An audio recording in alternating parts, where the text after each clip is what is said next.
Welcome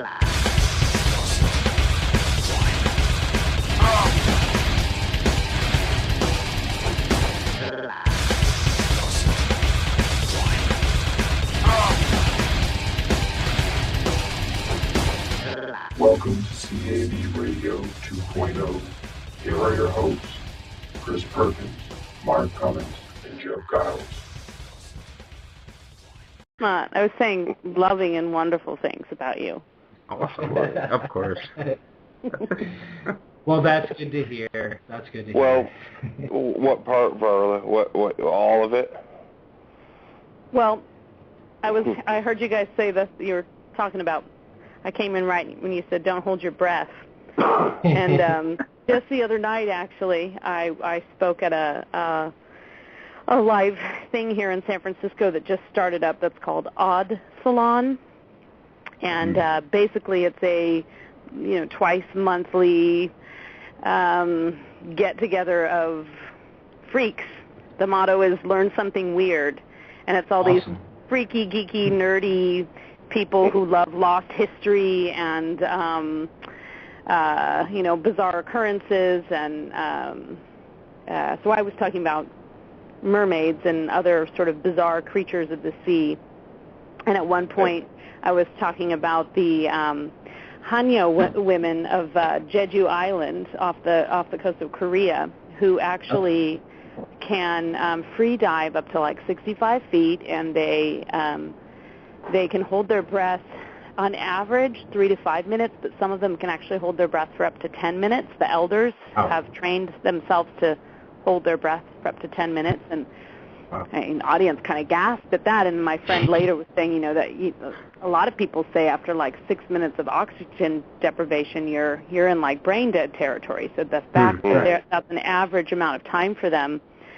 But I made the audience hold their breath and see who could hold it for like 10 seconds, 20 seconds. And, not very many people, especially in a drunken crowd, can get past 20 seconds or so. And then I had one of the other speakers interrupt me about 5 minutes later to say, hey, it's been 5 minutes. And then I, just said, well, this is how, in this time I've been blathering on about, squids, vampire squids. That's how long, that they can hold their breath underwater. So it was just kind of my are mermaids real? Well, here's a little evidence that shows that people can actually adapt to, amazing feats. And I heard you talking about superheroes or something a little bit earlier. I just caught a little bit of the beginning of the show, and you were talking about people with superhuman, powers, just sort of, not powers, but just abilities. Not necessarily like they put on a cape and they have this amazing power, but that they've trained themselves, or they were inherently born with some kind of ability to either push themselves beyond that point that most people can get to, or they just already, are born with it. So anyway, how are you guys? Hit the ground running there. Awesome. Doing great. Wow. It's Friday night. We decided to just have. Well, I decided just to have one show this week. We were actually doing Monday, Wednesday, and Fridays, and so I cut it back to Wednesdays and Fridays because I just got too much stuff going on. And I don't really like Monday shows. It's just Monday. Monday. I don't know. Mondays suck. Right. So we didn't do it. Fridays rule. So we figured, well, I'll at least get a Friday show in because me and Mark, we got a studio that we're going to start building because we're all at our homes right now, and I do the show right from my bedroom, but it's kind of getting tough on me because I don't have these guys here with me, and I have to run everything by myself, so it's just getting overwhelming. But we're not going to miss out on a Friday show. We've had some pretty good guests on Fridays. Now remind me where everyone is because I couldn't remember who was where. Me and Mark in Maine, and Jeff is in Pennsylvania. That's right. Jeff is up in the Poconos. Right. That's right.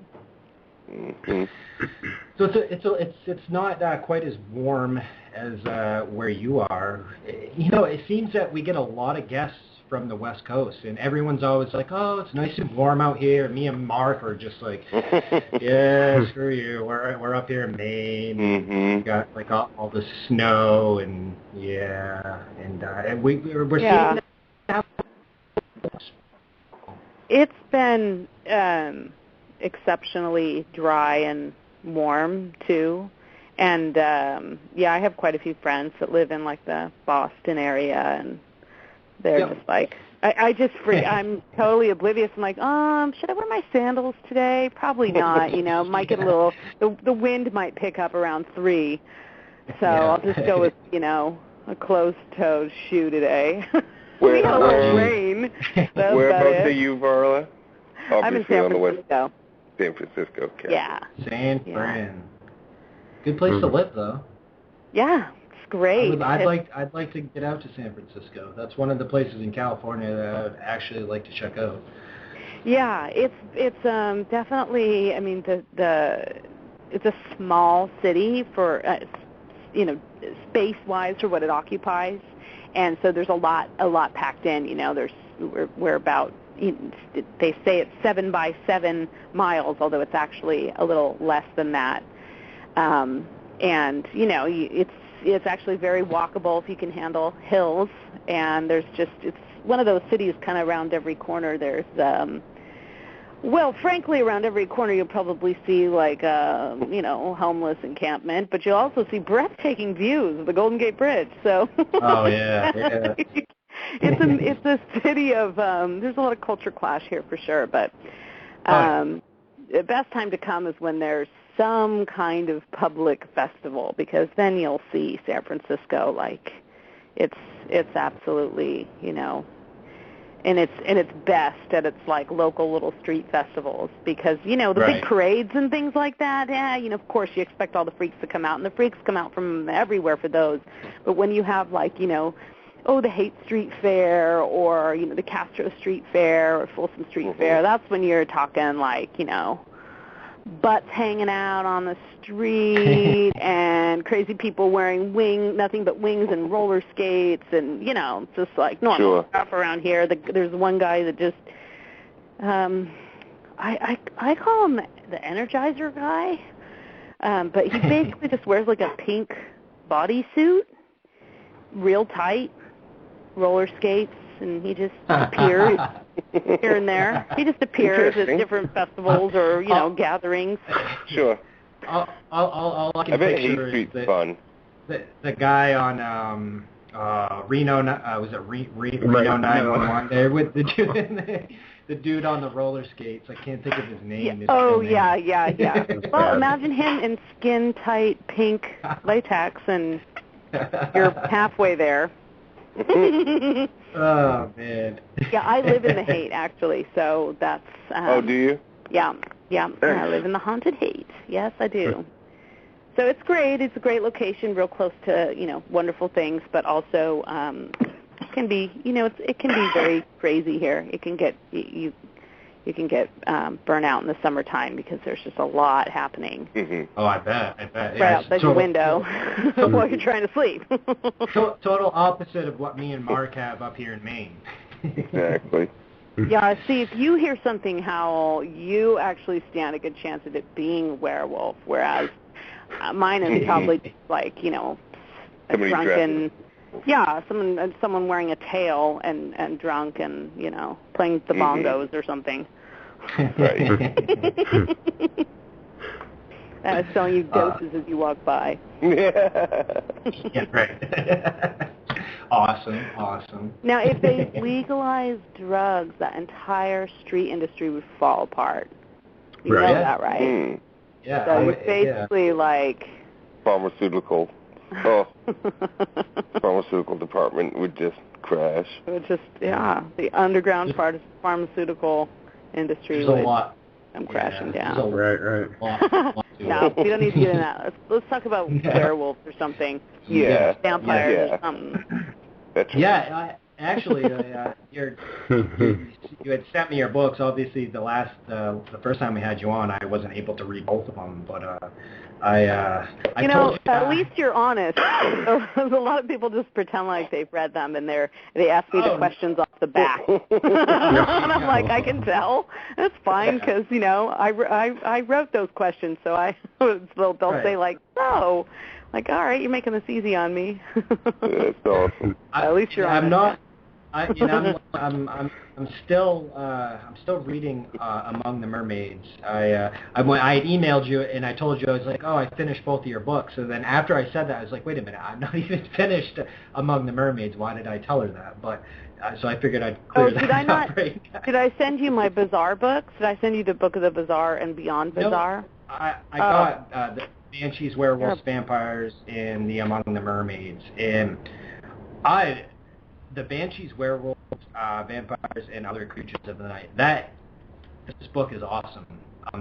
And actually, I mean, what I like about it is, well, obviously, you know, you got the first part that tells, like, I don't know, is your the book company or whatever it was, they wanted you to go through some stuff and get some, you know, some stories together or whatever. But you got like stuff in here from like Bram Stoker and oh hell yeah! Someone that and you in this I'd never heard of this, and because I'm almost full-blooded Irish, so I love the Irish folklore and all that stuff. Oh yeah. Elliot O'Donnell, and you know what? I think I had heard of him before, but then I got reading this book, and now I'm really into Elliot O'Donnell, and I definitely want to. Yeah, he's fucking amazing. Oh yes, that guy is amazing, and one of the reasons that he is the most amazing is that you dig around and you'll find a ton of, you know, like the late Victorian era, early 20th century authors who did work like this, went around and collected stories from, you know, sort of like the Grimm brothers did in Europe. You know, there's like William Butler Yeats did that in Ireland, and William Wirt Sykes did it in Wales. So you have these characters who kind of gathered these things, and, you know, it was also a time when talking about ghosts and paranormal encounters was starting to sort of take hold as like a almost like a pastime in Victorian parlors. Well, Elliot O'Donnell, what I love about him is that he was not a skeptic. Yeah. He was not coming from the point of view of someone who was sort of like, oh, let me gather these stories of the peasants. Yeah. It was a lifelong pursuit for him. Yes. That, he'd had this experience when he was like 5 years old and saw a ghost and couldn't explain it, and happened to come from a culture, and, the culture in Ireland where that's not necessarily odd or, it's not always looked upon as like, oh, this is a wonderful thing, but it's certainly integrated in the culture in a way that in a lot of other societies it wasn't. So fortunately, he didn't have to suppress that his whole life, and he was one of the original 6 clans who inherited Banshees. I mean, once upon a time, Banshees were these like death warning ghosts that only appeared for people in certain castles and certain clans, but of course now everybody's sort of intermarried and things have changed, and so they're all over the place. The old families of like Ireland. That's who. And the O'Donnells were one of the originals, I guess. So he in with all of his collecting of other people's stories, you'll get his point of view in there and his experiences in there, and he'll even sometimes refer to himself as, he'll be talking about the O'Donnell clan, and he'll refer to it as if it's not him, but it is because you know his backstory, or if you know his backstory. So I really love that about him. It's something that I think sets him apart a little bit and takes a little bit of the ethnocentricity out of some of the other, the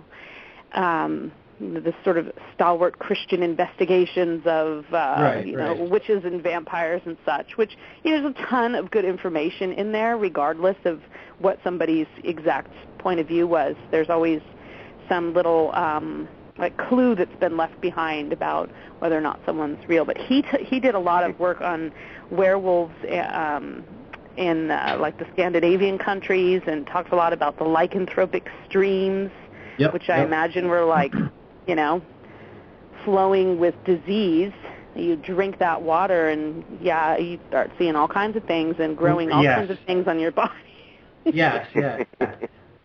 Well, and you just brought that up, and I was thinking about something like that, like the Banshee thing, and like how people, like they'll see or someone will like see like these Banshees, and like I know a lot of people think like especially up here in Maine, like before I read your book, like Banshees, because it's a name of like a four-wheeler.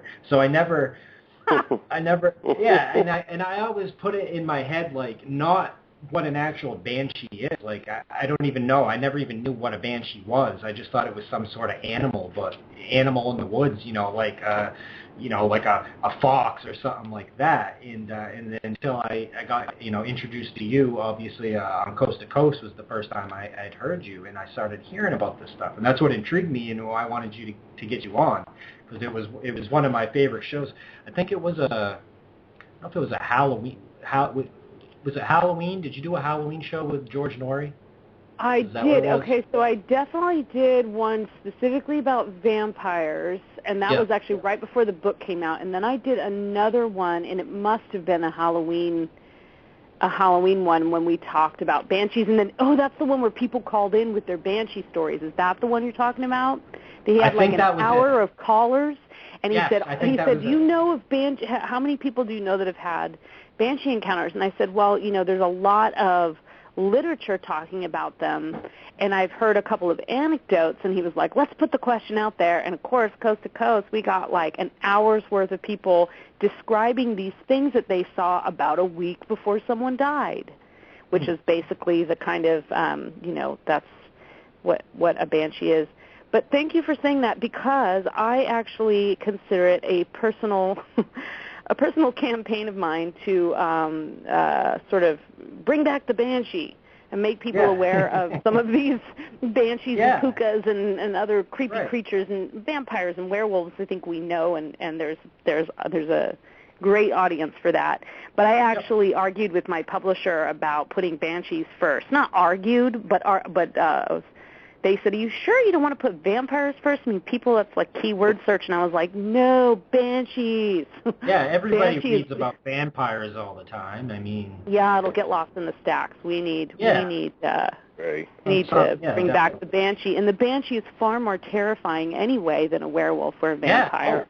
Yeah, definitely. Especially these stories that I read in this book. I was creeped out. I mean, I was sitting here reading this stuff, and just the creepy stories, where the people saw the woman or whatever, and she just looked at him and had this, I described it. I don't know what page is on. I got the book right here, but just the look that they gave, that she gave them, and it was just it was terrifying to me, because I'm picturing it in my head, and I'm like, oh man, I can't just imagine being outside. And then just, you're walking up, and you all of a sudden you see what looks to be like a woman, and once she turns around, the whole picture of the woman is just creepy and everything, and you weren't expecting that. And I don't know, and then on top of that, you're fucked, because that means someone's going to die or fall terribly ill. Right. So I mean, if you know what's going to happen next, that will creep you out. And there was the story about the one. They had a room that was locked up, and they always, I can't remember which one it was, but they kept they hearing noises, things were crashing around in the room and everything. I can't remember. I think that's actually. I think that is taken from. There's some story in there from Malevolent Banshees, which is a chapter from one of Elliot O'Donnell's great book of ghosts. Yeah. And he has a whole chapter dedicated to Malevolent Banshees, who basically, just come in and terrorize you, tear your shit apart, basically. Yeah. And then you're kind of, that's the thing. Okay, so just to back up in case you have listeners out there that don't, let me just define banshee. Yes. Please, because it's scary. So a banshee is actually an Irish. It's from the fairy world traditionally.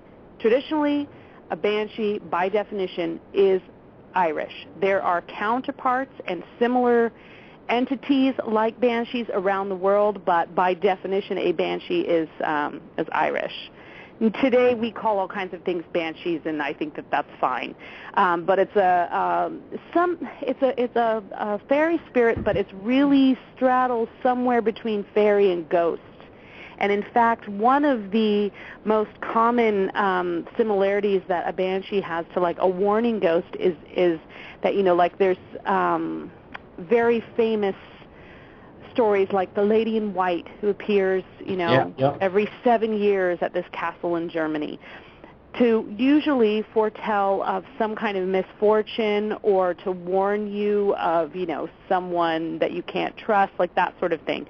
So that is a banshee's role, is to sort of appear and let you know.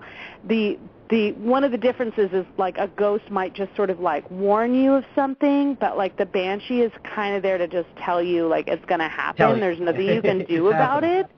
And the worst and most terrifying thing about a banshee is that most of the time it's not going to happen to you. It's going to happen to somebody that you love. Someone else. Somebody in your family, possibly in your clan, in your neighborhood. Some people say if you hear a banshee, it's like your clan and your neighborhood and your sort of your tribe of friends. If you see a banshee, it's usually right within your own family. There's a lot of variations on that. And of course, the traditional banshee was inherited in the same family, and it was usually like one person in the generation who was actually able to see this banshee. Banshee would show up when a kid was sick, and then you're like, oh, you know, Tommy's taking a turn for the worse. He's not going to make it. You just, these things kind of, those are, a lot of the stories are connected like that. So that's kind of like the basic definition. A banshee is not, it doesn't bring death herself. By the way, banshees are always female. I've never, ever encountered a story in which a banshee is male, and that has been very consistent in most everything that I've read. And unlike werewolves and mermaids and pretty much every other creature out there, banshees are consistently female, and they're thought to be either the ghost or the, you know, spirit of a woman who died in childbirth, or whose children died before her, or sometimes who killed her own children, like drowned her children in the local stream, and now she's sort of just like condemned to mourn.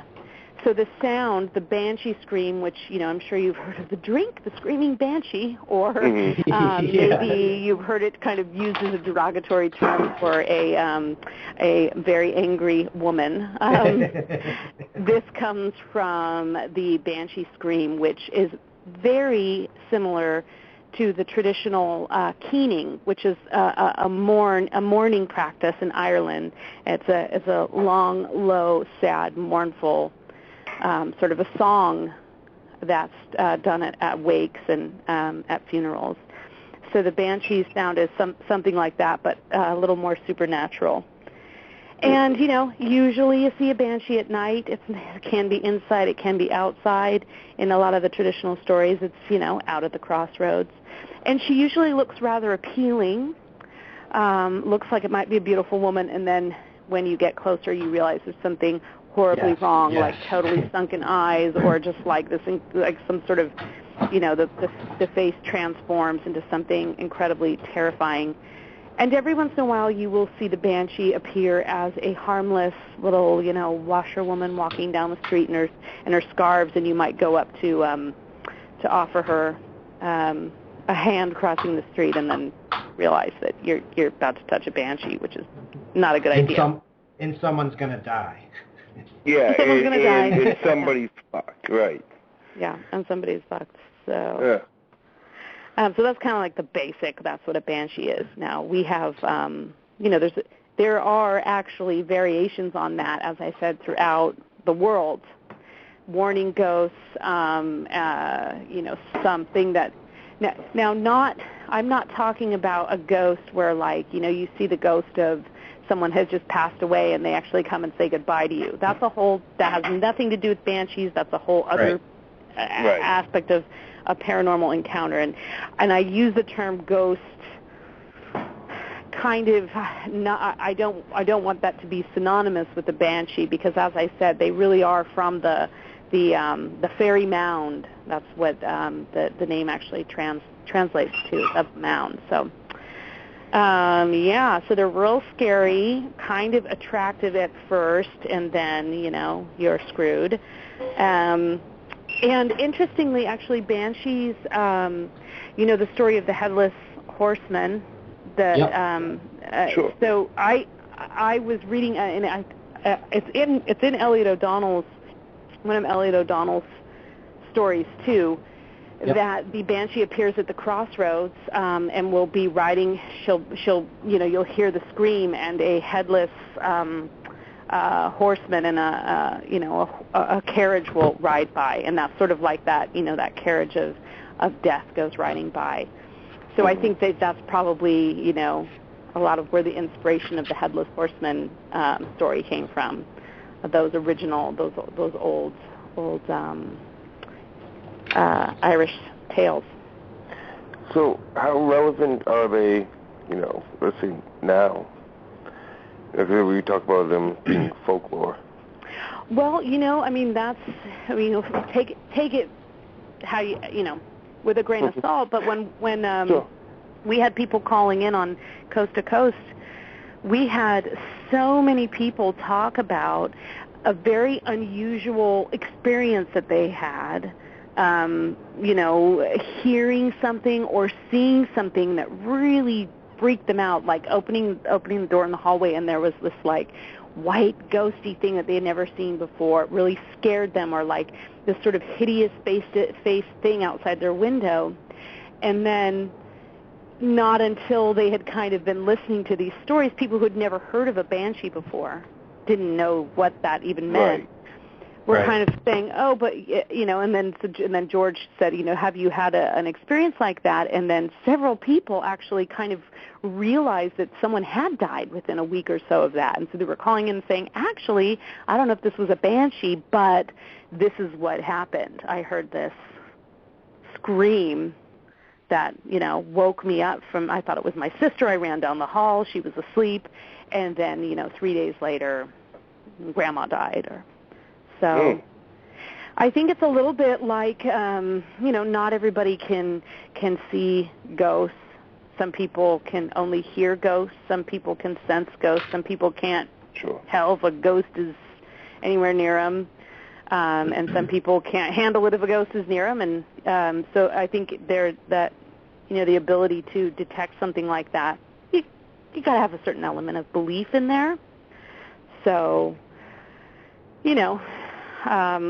it seems to be more common than I even thought. I mean, I was mostly just gathering the interesting folklore, and I've been amazed at some of the stories that people have told me about things that fit in that category, whether you want to call them a banshee or some other kind of warning ghosty encounter. Mhm. Oh, I totally agree. I know a lot of people that believe in ghosts and a lot of this stuff. Well, even something kind of similar. It's a little different, but of course, I live up here in Maine, and I think it was back at the end of November. I was visited out in my field. Mark knows because I was talking to him when it went down. But I had I think you might have talked about this when you were on last. I don't remember, but I had a black panther out in my field up here in Maine, and it was really weird. And 2 days later, my grandmother died. So when I was reading this book, it just kind of reminded me of that. It was just kind of weird because you don't see black panthers in Maine, and I had a huge one out in my field, and 2 days later, my grandmother passed away. So someone was telling me when I told my other friend that lives in my area, He's like, oh, it's an omen. He's like, something bad's going to happen. And I'm like, oh, no. And like 2 days later, my grandmother passed away. So I thought that was kind of weird. Yeah. Yeah. Well, I mean, that's definitely, there are a couple, I think there's the Horse Association, and then every once in a while you hear a story of a banshee being associated with like a crow or a raven or something like that. So there's certainly an animal connection. And, you know, I don't know, would you have noticed that, you know, would you have been out there? I mean, is it something that, you know, that's the big question. Is that something that was just coincidence, or is it just undeniable? Right. It all depends on how you look at it. Right. Exactly. I mean, if it's just a crow, then I mean, it could just be coincidence, unless the timing, or I don't know if it's unusual. But if you're seeing like a ghost or whatever, I'd be concerned. I mean, what is this? You said you can't stop it. You know, this is a situation. Okay, now don't get too worried. Like, if you see a ghost, doesn't necessarily mean it's a banshee. No, so, I mean, right. Don't worry. Right. You know, right. don't put too much salt on your door. If you do see a banshee, though, I mean, what are some of the precautions? Is the only thing you can do is like call your all your closest family members, and you know, just to be able to talk to them one last time? Is there anything you can possibly do to change it? Can you kill them? No, you can't change it. No, to change their fate. Fate. Nope. You can't change their fate. You can't. That's what's so fucking scary about it. Right. Because you don't know who it's going to be exactly, and you don't know exactly what's going to happen. You just need to make sure your affairs are in order. It's a good idea to do some drunk dialing, tell people how much you love them. Right. The time is nigh. Now, just so you know, sometimes a banshee just foretells of extreme misfortune. And we're talking extreme misfortune. I don't care. You got a disease that's incurable, and you lost everything you owned, and you basically, the tip of your nose got cut off. Like really pretty. I don't know why I should say that, but pretty bad stuff. So you lost your ear. I don't know. But there's something really bad. It could be not death. It could be like basically fate worse than death. So take heart. It's not all bad. Oh shit, that's funny.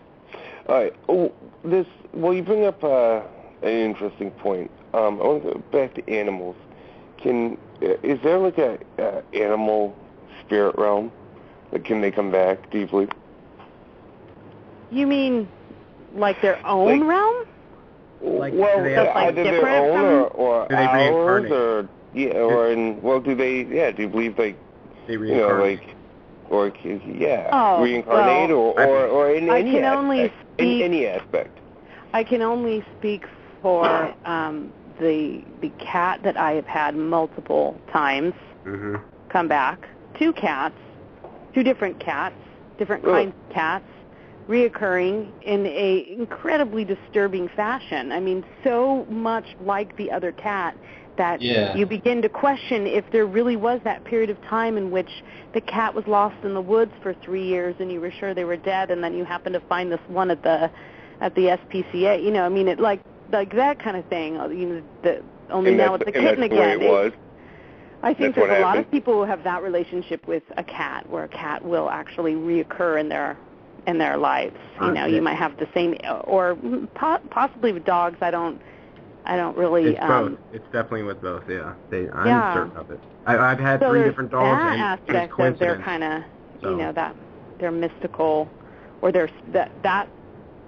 I mean, that I think a lot of people that don't believe in anything metaphysical can't deny the how often that happens. I mean, maybe we just see what we want to see, but I swear to God, I did not want to see this cat that loves to jump in the bathtub again.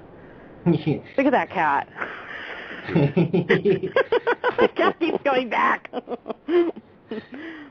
Jeff can relate because we now call him the cat whisperer. Right. It's kind of an inside joke. I've had one cat that's had come back to me, and I've had a dog of the same breed found its way to our house 3 times during my life. The same German short-haired pointer. So 3 different times. And the second in time was because the dog was abused, and a friend of a postal worker, and it was in its basement, or kept in its owner's basement or something. And the third time, so it was always like a accident that it found its way to us. They weren't specifically looking for that breed, my parents or whatever. And but that was it. I haven't had a dog in years. The cat, though, I'm pretty certain is definitely like reincarnation. I just believe it. Like it could be. What about like ghosts, like a spirit realm? Are you anyone? Are you asking me like what do you mean? Well, anyone really? Yeah. Does it exist? Sure. For sure. Yeah. 100%. Yeah. I guess of course if people do, then nice. Well, my one cat, when he got hit by the car, I had a bad feeling, and as I was going inside, and the only reason I had a bad feeling was because he wasn't there, and he wasn't inside, so he had to be outside, and he didn't come back, which he normally would, right? And I called its name or whatever, and there was something in the bushes that I thought I heard me out, and I thought I saw 2 eyes, in the dark of the bushes, but it wasn't moving at all. It was just perfectly still.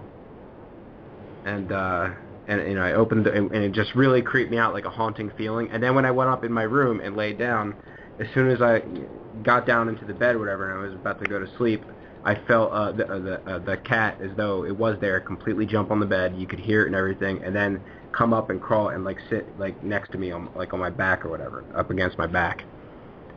And right then, and I knew the cat wasn't really in my room when it was happening, and that's when it hit me, and that was it was, of course, it's upsetting. It's. Yeah, I've had a cat. I had a cat ghost thing in a previous apartment actually. It was one of those things where I just, I woke up and I was like, oh, the cat just got on the bed, Awesome. Yeah, How's that feeling when they climb on, and they're kind of holding your feet down, and then all of a sudden I was like, I don't have a cat. It only happens to me when my pet dies. And the next morning, of this experience, it was dead on the side of the road. The same night, one of the 2 German short-haired pointers, the first one died. It was from a car, whatever. And that night I saw her sitting in the truck as I was running inside. So she was sitting in the truck waiting, like they always do. They get excited for car rides or whatever. That's how I took it. But that might not even be the case, because the third one, the third dog we had, was actually murdered by one of the neighbors, supposedly. Well, that's what it looked like at the time. So I'm just gonna have to roll with that, because it was in the car, left out, and my dad and my sister went somewhere, I guess a store, and they came back, and yeah, it was real messed up. And that night, actually, I was the other side of the country. I was in New Mexico, and they were, of course, in New Jersey. And that night, I felt as though the dog was biting my hand when I thought about it, when my dad told me the news over the phone. I could feel the dog, when they try to pull you somewhere or take you somewhere, they'll grab your hand or whatever and pull you. Mm-hmm. And it was very unusual, as far as nature. Yeah. No lie. This happened last night. Actually, it was this morning when it happened. There was a knock at my door, right? And I live way out in the woods, and my dog's going crazy and everything. I mean, I wasn't the only one that heard it. My dog did too.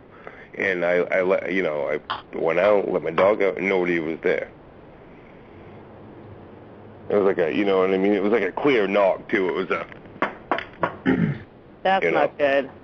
Yeah. Oh, no, don't tell me that, Varla. No.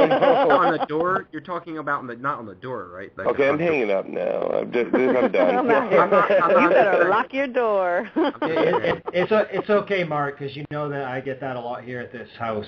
I hear it too. I've never really. Yeah, cared. I mean, because I literally have ghosts in my house because I hear them running around. Right. It doesn't creep me out anymore. I'm used to it at this point. Like, you're used to that? I don't know, dude. That's a bit much. If I heard someone running around, I would be concerned.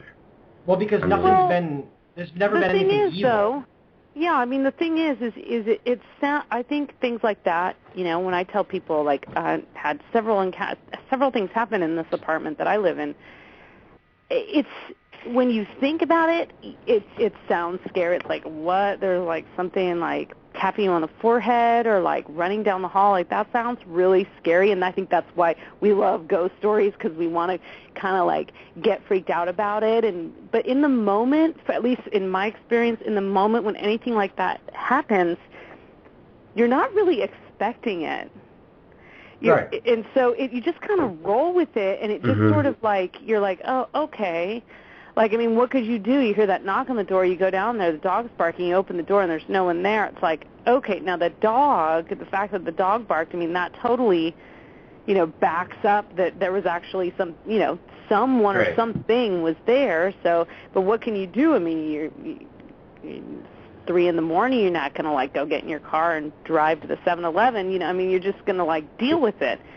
So I think that that's the thing is, like, ghost stories and hauntings, we love to talk about, and we love to retell, and we love to make movies about the most, like, scariest aspects of it. But there's so many, like, everyday kind of, like, ghost things that happen that I think actually you'd be surprised. You probably would just roll with it, and then if later, the next day or something, you might start thinking about it, and it might kind of freak you out. But in the moment, unless you're really feeling some kind of threat, it's usually just kind of like, all right, well, that was weird. That was not normal. I need to tell somebody. I need some kind of something. I need to get up and walk around, or I need to, like, tell somebody what just happened. So it's funny, you was talking about earlier. It's like everybody has a ghost story.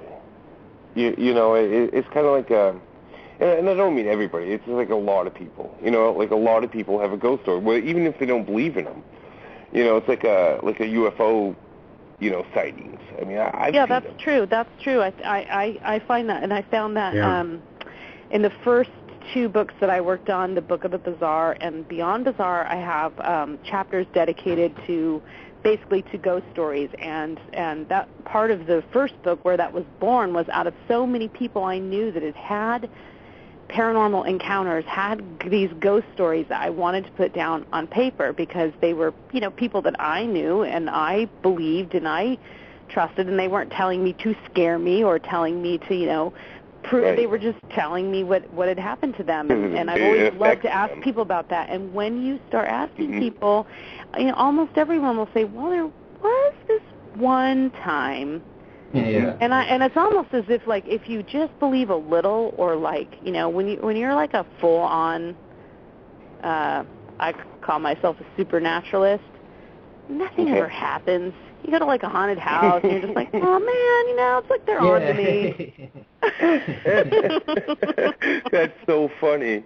And if you're like a super skeptic, then shit happens to you all the time. Yeah, like you get whacked upside the head or something. Right. People knock on your door at 4:30 in the morning. You're like, what the fuck? That's hardcore. That is really hardcore. Yeah. I don't know. I mean, that could be. It's just probably. Yeah, there's the wind. Yeah. No, dude, that's normal. That actually happens often in haunted houses, and many times I've heard this from many people. And I'm just one of those people, like, I actually... It's creepy. Maybe it's a test. I'm not one of those, like, I don't believe in ghosts. Like, I actually, like, believe that there is, like, a spirit realm. Like, I know that there is. Like, there's no doubt in my mind. For me, it will usually happen in my room. if it does happen, and it will just be like three Too little bad. knots, like 3 or 4 little knots. That's it, and either 3 or 4, and they're consistent and they're real loud, and you can clearly hear that it's coming from, like, the object that it came from. It's like a plastic bottle or whatever that was used, and the exact sound that would make. Yeah. Like if you were to flick it hard, like. Yeah, well, I mean, I think the other thing that happens a lot, this happens to me a lot, it's like electrical related things. Right. Like right. just you walk into a room and like the light goes out. Yeah, okay, so maybe the light bulb just blew out. But I did have an experience I was with my son, who was only about a year at the time. And we were staying at a friend's house because we had to move out of our apartment for a while, and we were staying at a friend's house, and he wasn't even he must have been younger than 1 because he wasn't even talking yet, and he is sitting next to me in her living room, and they're gone. It's just me and my little boy, and the lamp flickers, and he starts giggling.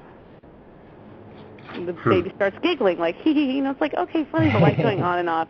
And I just sort of look at him, and I'm like, whoa, okay, that just happened, but, old place, jiggly things, totally possible that the cord just got jiggled on that old lamp. And as I'm thinking this, I look at it again, and I was like, he laughed. And this all, of course, took place in, like, the span of, less than a minute. He laughs. I'm thinking, okay, that was just funny. It's funny that he laughed at that. And then it happened again in exactly the same sequence. It was like blank, blank, blank, blank. And then he laughs, and then it goes, and then I'm thinking, oh, what a coincidence. And then it did it again. And he laughs again, and I was just like, okay, scooped him up. I was like, let's just go stand over here for a little bit and think about what just happened. And then once, of course, my friend had come back into town, she told me once we were not staying there anymore, because I think she thought it was going to scare me because of having the baby there, but she told me that there were numerous things that had happened to her boyfriend, and several times as he was falling asleep, he would get this feeling of like paralysis, and their dog would freak out and be barking at something like against the wall, like kind of one of those like barking at the wall. So, it wasn't particularly scary. It felt rather playful. But, it was kind of just one of those experiences where you just don't think it's actually happening, and then it was like that confirmation. Actually, blank, blank, blank. I did do that on purpose. It's like, all right, well, hey.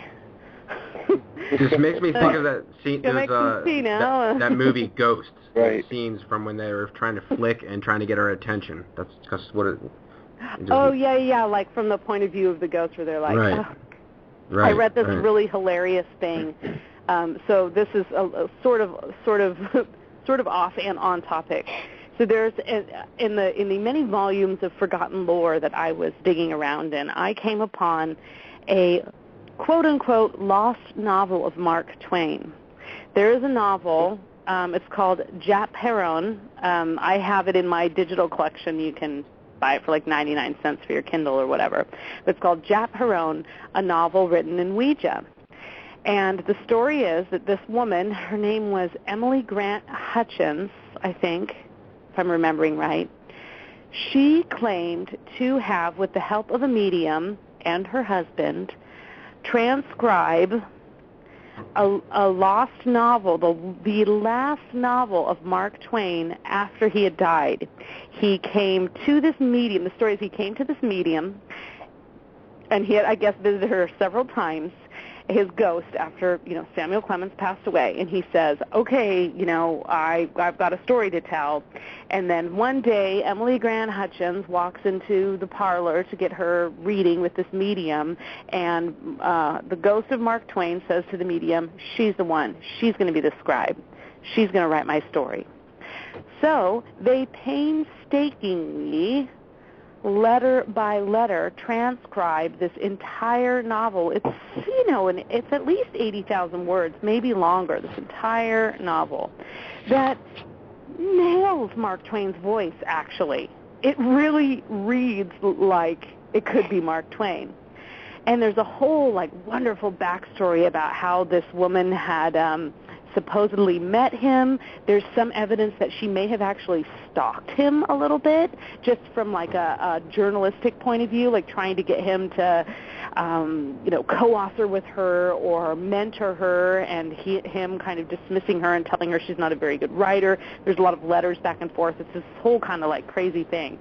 But one of the things, the reason I brought it up, so you're talking about that, trying to get their attention, there's this hilarious part in the introduction where they're talking about, before it gets into the novel, where they're talking about this whole process they went through and how they actually had to sort of fashion the classic Ouija board. They had to adapt it because Mark Twain, quote, said, I keep trying to get you to put apostrophes instead of commas, but I run and run and run at the board, and I can't get it there. So they had to, I can't get the planchet there, which is the thing that you use on the Ouija board, that little, pokey thing, or the, pointer thing that goes to the letters.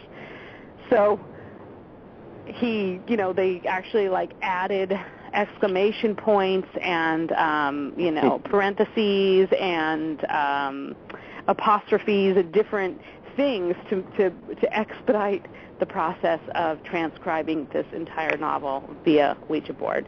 So it just made me laugh because I was thinking about the ghost of Mark Twain, running with all of his might, trying to get the parentheses in the right place, or this great image in it, kind of along what you were saying, where they're trying so desperately to get your attention, and you're just sitting there, and they're doing cartwheels around you. Can't you see me? Can't you see me? And you're just well, I guess I'll cut my nails tonight, or, whatever. I'm going to read a book.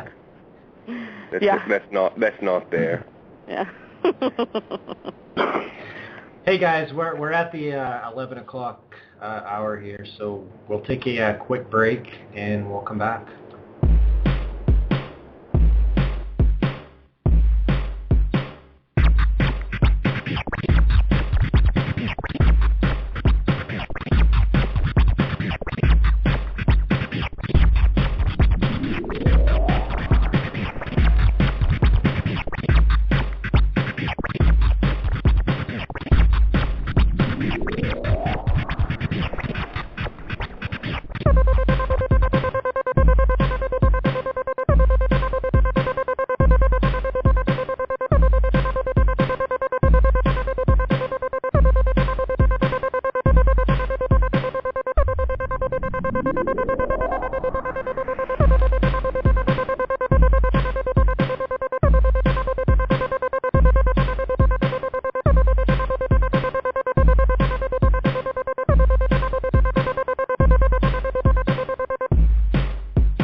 They promised they would never make another movie. I think I'm going to stay.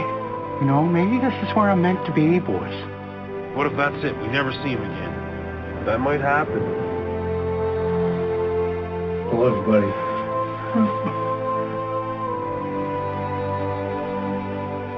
Who's that, Jimmy? They lied. The boys are back. Oh, fuck. And things look promising. Ricky promised not to work with Julian. I'm not fucking working for Julian. I'm in, Julian. Yes! Bubbles promised not to go back to jail. Holy fuck! Cops! Leahy promised to quit drinking. And Randy? No more farting in the car. Trailer Park Boys don't legalize it. Yeah, boys, this is the way it's supposed to be. Take a hit for 18.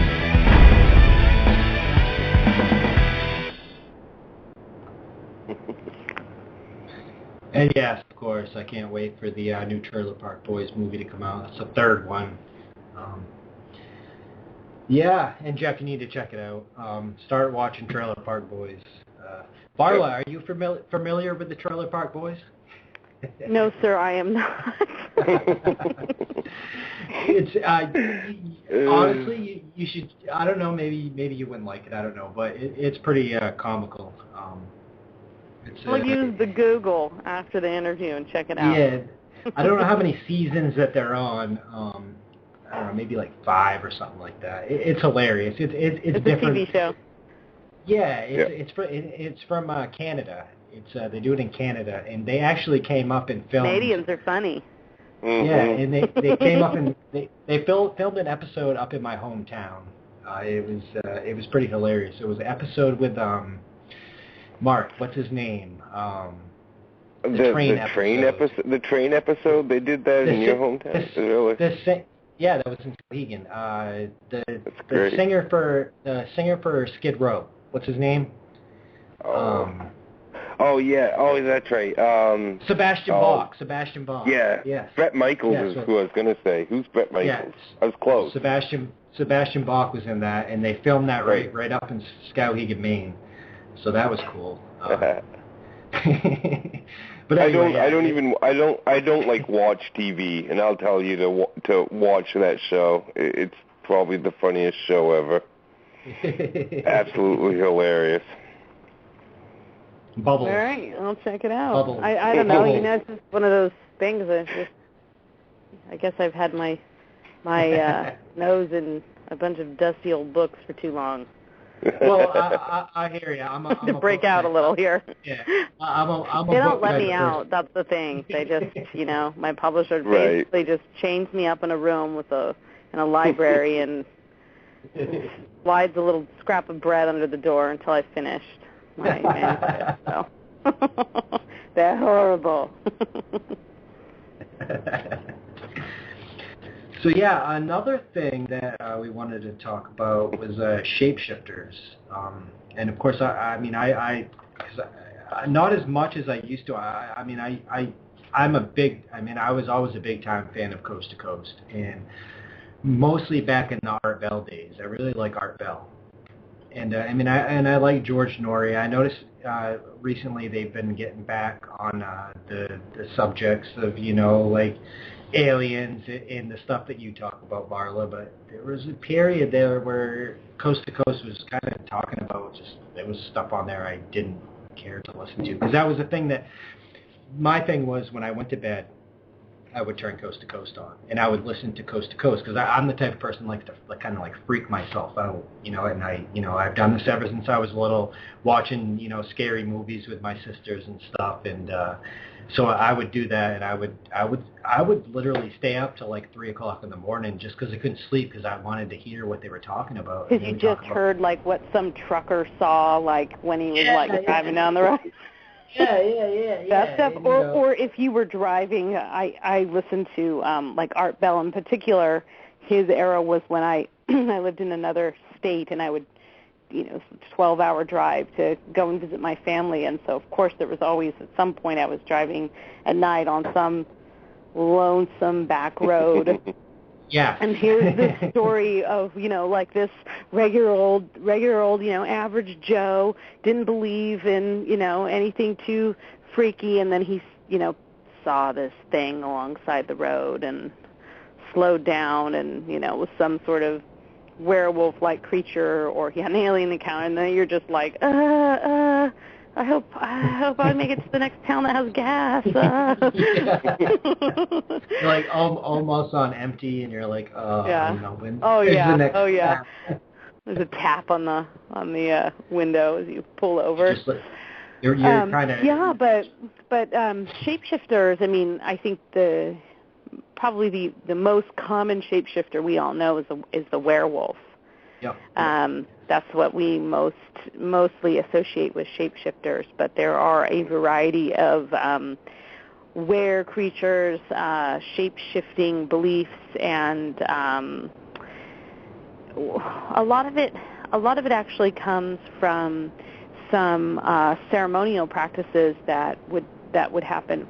If you've heard of the berserkers, the Norse warriors, who would basically, those Norse warriors were badass, and they would do all kinds of crazy things. But one of the things that they would do is they would actually put these animal skins on, and then just get into sort of a crazy, frothy frenzy.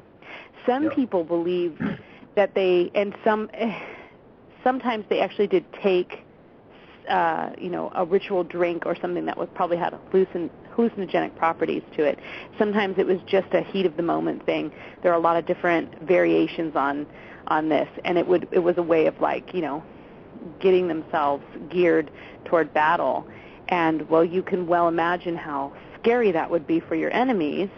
And that's actually where the term going berserk, sort of breaking out like that, comes from this practice of the berserkers, who are these Norse warriors, and that's shape-shifting holds its place in many indigenous cultures, and it is the idea that you can transform from the human world into the spirit/animal world. You can transform into another beast, or you can simply sort of change your shape enough that you become another entity. And I remember several years ago, actually, there was a National Geographic magazine that had sort of a photo collage of all of these different rituals from around the world, these sort of different costumes, and they were full-body costumes. And, it was from everywhere, from Bulgaria to, South Africa to Brazil. There's just all these different cultures and these kind of intense garb that they would wear. There's actually several in Ireland where these kind of crazy straw mask things that hang all the way down, and it was part of, a long-standing tradition of, you sort of just put this costume on and you go into this ritual in which you transform, and it's a way of connecting with something outside of the human realm, and a way of kind of strengthening the group by doing that, and strengthening your connection with the the world around you, if it was to, ensure that you were going to make the right decision about when it was time to plant, or when it was time to go to war, or when it was time to, give someone the boot from the community, or whatever things that you needed to kind of find guidance for. And so those were traditionally, the shamans or the healers or the witches of the community. So it's not surprising that many, many werewolf stories, in particular a lot of the early written ones from the 1700s, the 17th century, the 1600s, during the witch craze, a lot of the stories match up significantly with the accusations of it being a witch that turned to the crop. Sometimes it was a werewolf, and sometimes also it was a vampire. So they all kind of have this, shared blame, the shared blame of ill-gotten luck, which is, of course, it's inevitable when you have something of some kind of power, like a shaman or a witch or a healer. It's inevitable that somebody is going to try and reverse that role and take you down and blame you for something, so that you no longer have that power. Of course, we know that happened a lot with wealthy women landowners who were burned at the stake so that their land could be taken during the witch craze throughout Europe. But there are also many encounters of, a woman going completely insane and murdering her husband, and then they came the next day and asked her what had happened, and she said, "I don't know. I turned into some kind of beast." Right. And then supposedly they found a tuft of hair and a couple of crazy claws.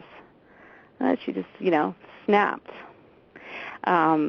So that's and I think also, there's the idea that we can, we all actually have that ability within us to shapeshift, because it's actually a transformation from human to something beyond human.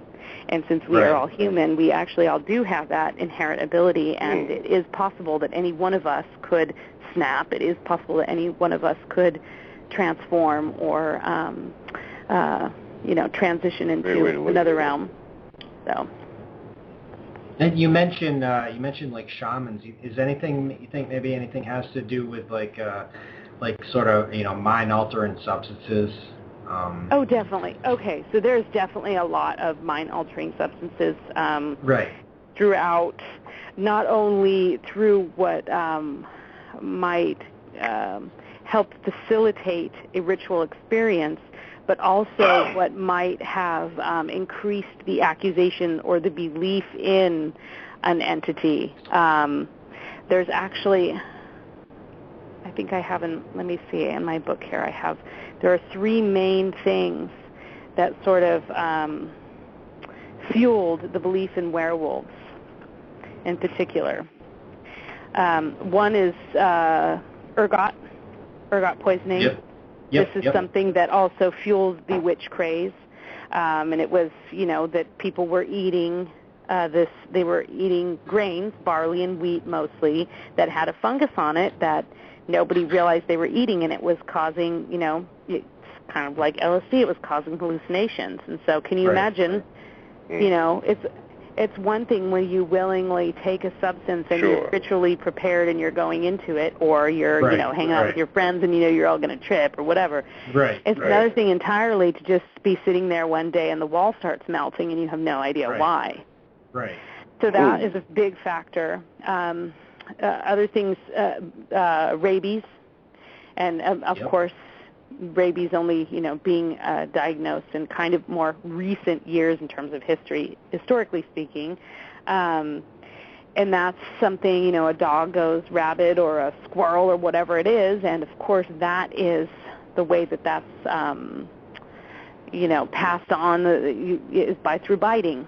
So there's the whole idea that a werewolf is a rabid beast that will bite you.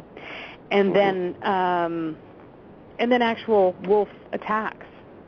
And some people actually think that during a a lot of there was quite a rise in werewolf accounts, werewolf sightings during, especially in areas like Scandinavia and Russia, where there's a higher wolf population. There's actually, I read, and I don't have the actual figures to give you for solid evidence, but there was a connection between breeding animals, breeding dogs and wolves, trying to breed them into a certain breed and using wolves, and basically creating something that didn't really mesh that well, and then having a domesticated dog seem like a domesticated dog, but never actually breeding enough of the wolf out of him that he might attack and might kill a small child or turn on his owner or something like that. Which it's like we haven't really perfected that to this day. We still have dogs sometimes just bite. So those are three things that really kind of real world things that perpetuated the belief in werewolves. And of course you have people of totally different cultures. You have people who believe in a certain religion kind of looking at these crazy peasant people who are doing these bizarre pagan rituals with great rugs over pelts over them and things like that, and it's looked like, oh whoa, those people are they're doing something evil, they're werewolves. Right. So the werewolf is probably the most I feel like the werewolf's the most misunderstood of the sort of magical, mythological, or cryptozoological creatures out there. That the werewolf is it's a product of our own creation rather than it's choosing. I think you have this idea that a vampire sort of chooses that, or I don't know. You just don't feel as sorry for vampires, but you do have a certain sympathy for that dog-like beast of a werewolf. Mhm. I would. And I think. Go ahead. No, I could see that, because I could like a wolf or a dog, Well, I think many vampires just want to suck your blood, they just want to suck the life out of you. Yeah. Right. There's a sort of there's the vampires sort of got a lusty connection. It's connected to blood, and I think the werewolf. Many times in the werewolf story, and even in the most traditional werewolf stories, even with the story of the woman who, I don't know what happened, I just went crazy and killed him, and I'm sorry. It's this idea that it's actually beyond their own control, and very often you'll have the gallant werewolf tear himself away from the woman that he loves and his family and disappear in order to save them from the beast that he is. Yeah. So so that's where I think we can kind of have our sympathies with the werewolf. Makes sense. It definitely makes sense. Oh yeah. Like I brought up the mind altering substances because recently I've been reading up on, I don't know if you're familiar with the ayahuasca. Yeah, I've taken ayahuasca. Yeah. Awesome. This is great.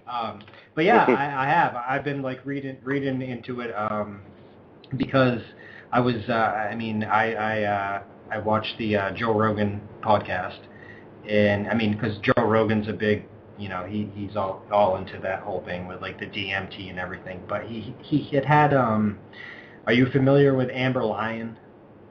No. She used to work for CNN, and she's really inspiring because she worked for CNN, and she actually is, you call her maybe a whistleblower or whatever, because she started realizing wow, okay, they're actually, they're making me report on stuff that, this is bullshit, and she didn't want to sell out like a lot of them, and and she's a really pretty lady, and you see like Fox News, they're hiring all these like really pretty women now, and just to get people to pay attention to it, because you get these guys who are like, oh, they got this pretty lady, I'm going to listen to whatever she says, and it really does work. And but she started. There's tons of. I noticed there's a big rise in female sportscasters. Yes. Yeah. The ratings must have been going down or something. Yep. Yes, and it's true. And she was working for CNN, and she actually came out, and she. What was it, guys? Did she quit? She quit, right? Did she quit because of it? Would she quit or she get fired or whatever? I can't remember what it was. But they were kind of censoring her stuff. She was making these documentaries, and CNN wouldn't play them because of what she was talking about. And she started realizing stuff. After she had quit or whatever had happened with CNN, she went on the Joe Rogan show, and they were talking about like DMT and all this stuff. And he suggested to her at the end of the show, he started talking about ayahuasca, and so she ended up she said she's like I hit rock bottom. I mean, her life was like a mess at this point, and so she hit rock bottom. So just one day she decided she woke up, and she's like, okay, I'm going to South America, and I'm going to the one of those treatment places, like a retreat or whatever. And you're there for like a week or two or whatever. And she went there and she did the whole thing. And she saw a lot of stuff. And, the story is really intense. You can go check it out. It's on YouTube. It's like 2.5, 3 hours long, but it was one of my favorite podcasts that he did just because of the whole story. And, she came back after she went and did it, and she came back, and it was like it changed her whole life. She was telling all these things that she was seeing and everything, and I don't know. It got a little creepy for me, but I don't know. I just feel like you do that stuff. Obviously, you start seeing, like Rogan describes it. You go into these different realms and everything, and like you see these different things. It's kind of hard for me to explain because I've never done it, but you said that you've done it, so I don't know. Maybe can you shed some light? I did it in a cemetery with a bunch of friends. I didn't go to the Amazon or anything, but I've taken it. I think one of the things, that's a big and wild topic, but one of the things that it definitely does allow you to do is be in more than one place at one time. Yeah.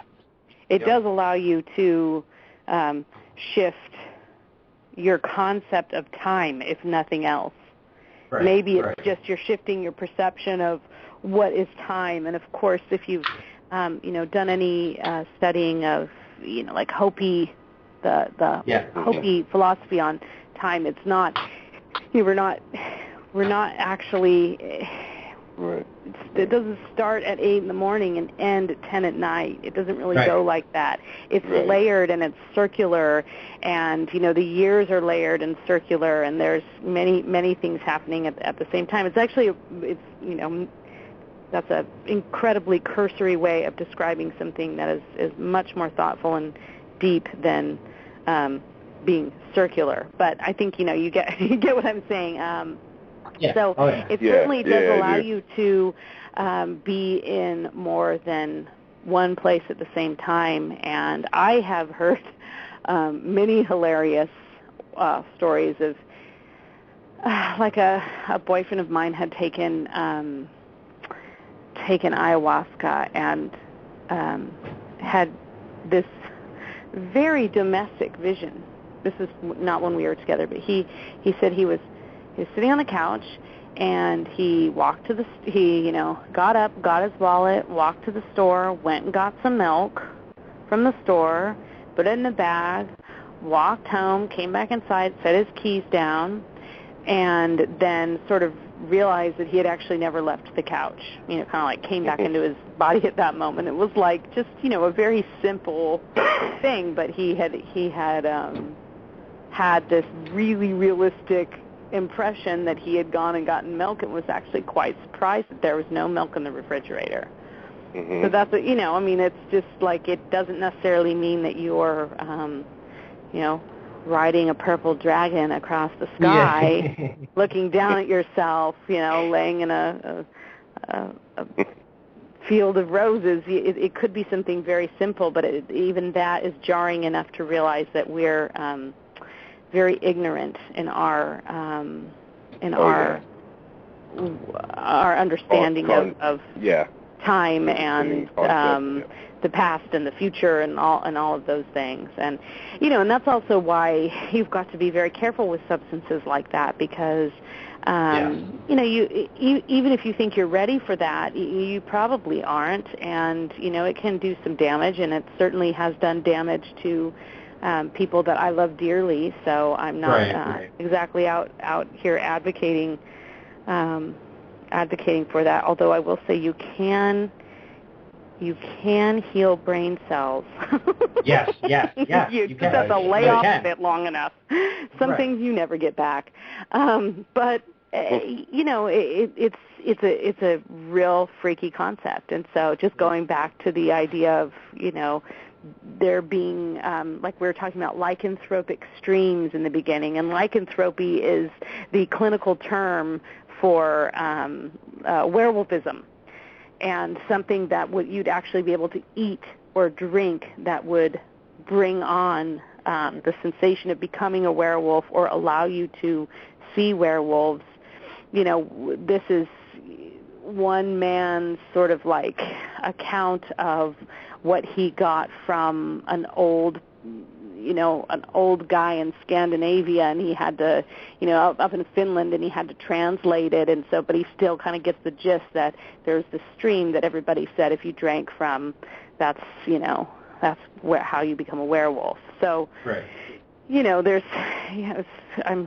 like I said, there's probably all kinds of disgusting things in that stream. Turns out it's just downstream from the village, who knows? Yeah, right. Getting all kinds of stuff from the water. Yeah. And you had people back then, they, at that point, they didn't know what was going into their, like maybe like these days, we do, but back then they didn't know, and they, doing something like that, then all of a sudden they're starting to see all this stuff, and I relate it to it. I relate that to something. Anything. It doesn't, like the whole like mushrooms and stuff like that, where they're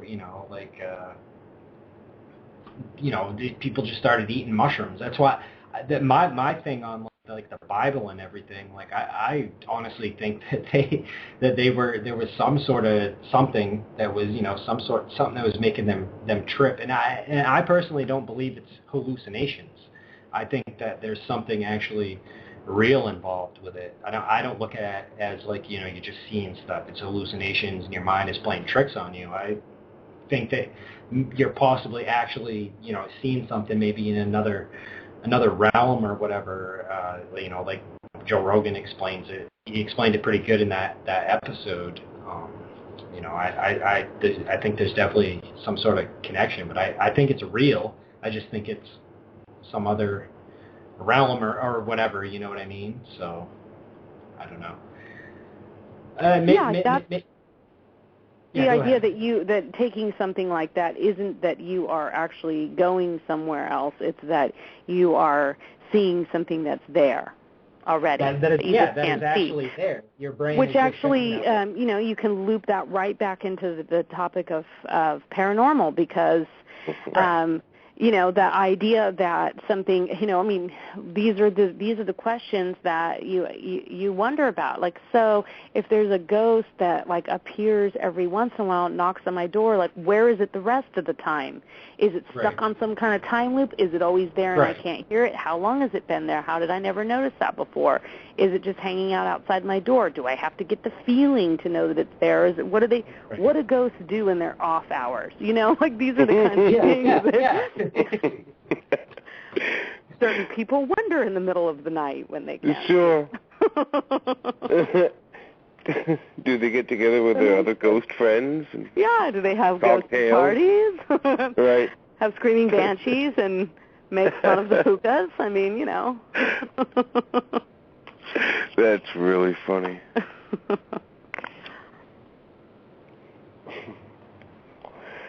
Oh, shoot.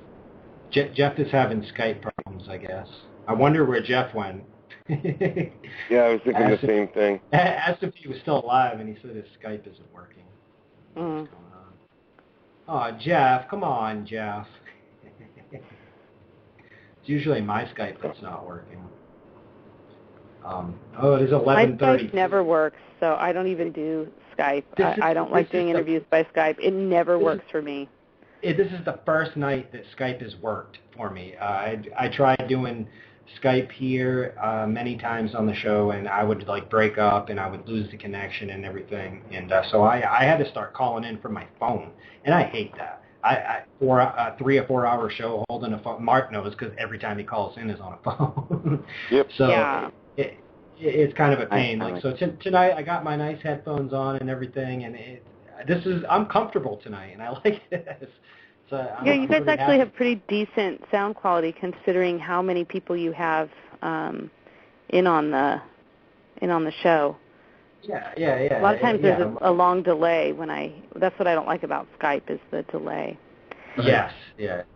There he is. Hey, Jeff. I'm there for the moment. Hello, a great show, Varla. I like what this is really cool stuff.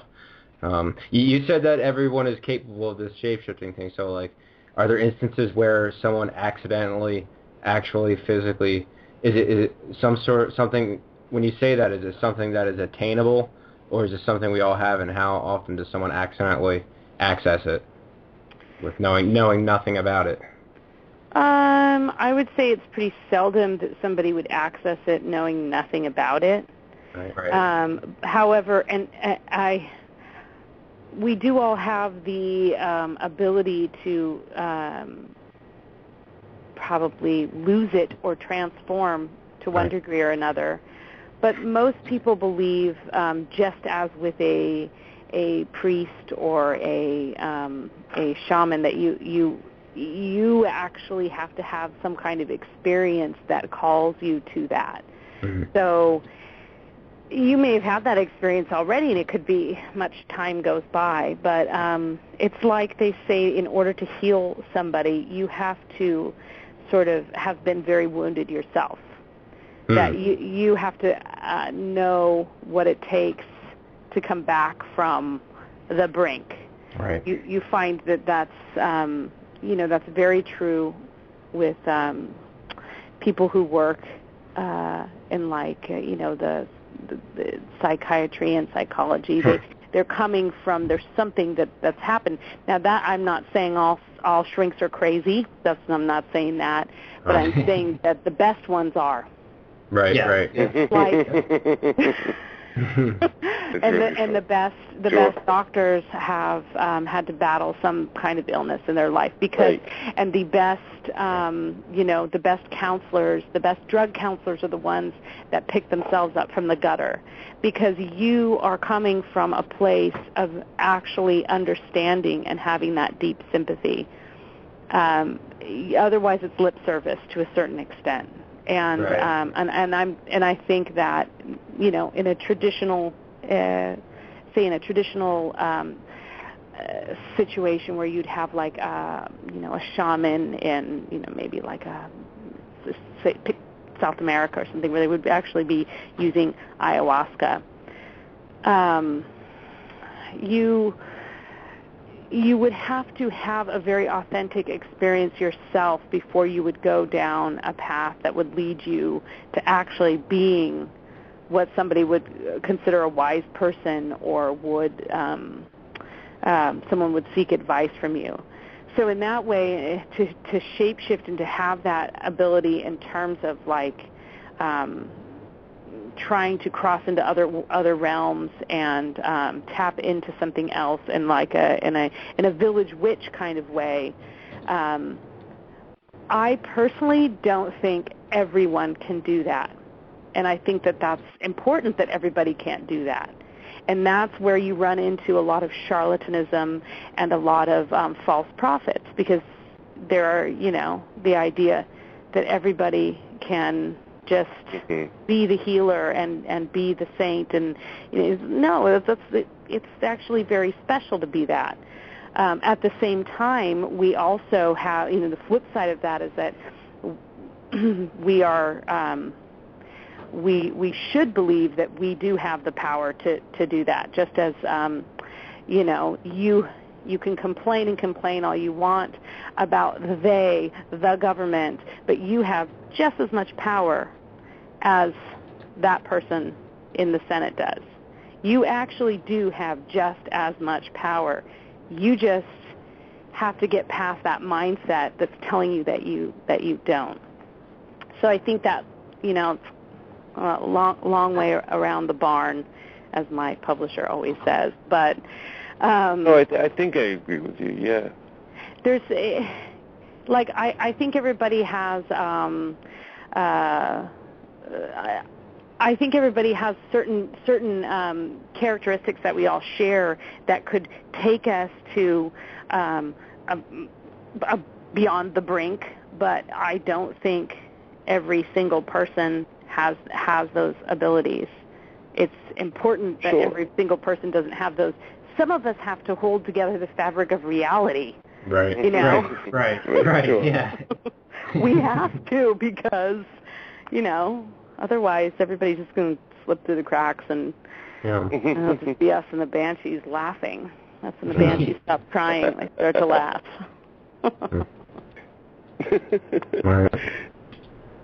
That's funny. You take his ass. It should be crazy.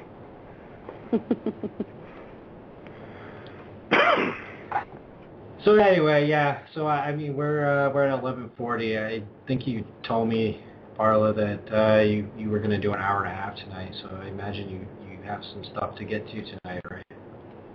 Yeah. I don't want to keep you. I don't want to keep you too long. Going out on a high note here. Yeah. I saw we were a little past the time, so I don't want to keep you too long. So, but yeah, we're we kind of went all over the place tonight. So. We did, and and that's the thing I like to tell people, like. We try to make the show like not interviews. We want like a conversation, and I think that's what.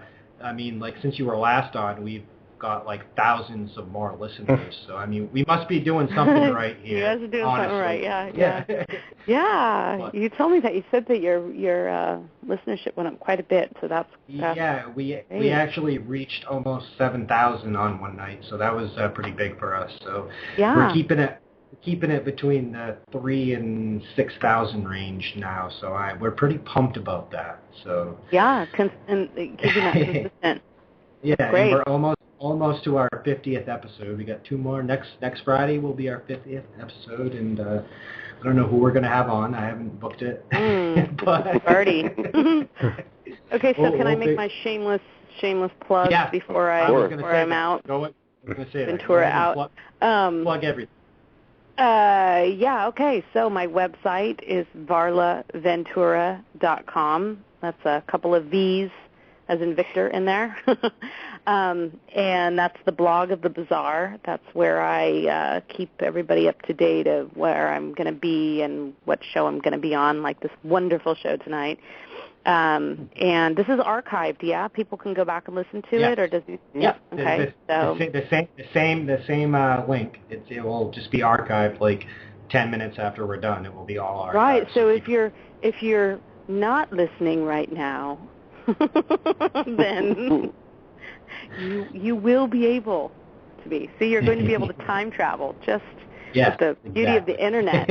I have books out, several of them. And I should send you guys the trivia books, the Book of the Bizarre and Beyond Bizarre. Those are both freaky facts yes. and frightening tales. Those are trivia books. Those are fun. Among the Mermaids and Banshees, Werewolves, and Vampires are my two most recent books. Working on something, don't know what. So, I have all the regular stuff, Facebook and Twitter, all that stuff. So, perfect. All linked through my website. I'm a real 21st century gal.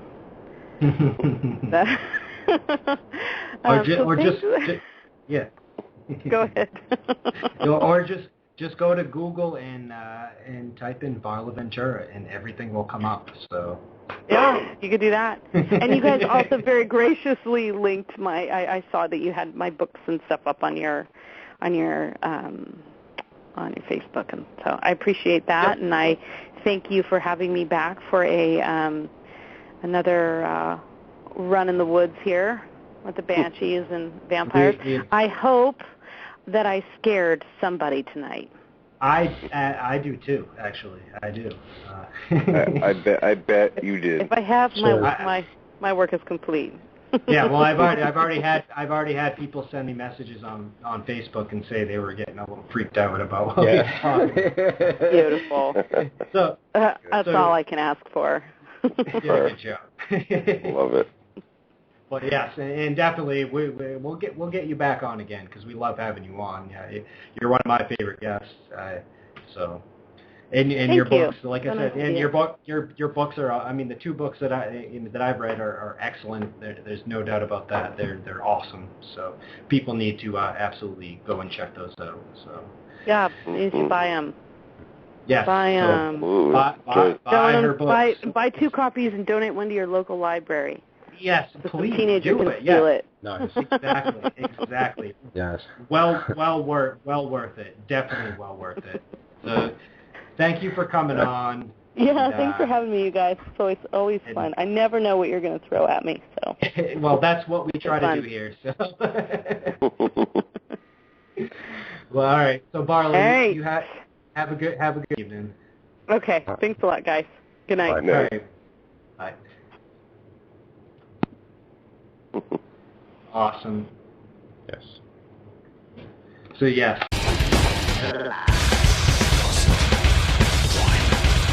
Oh.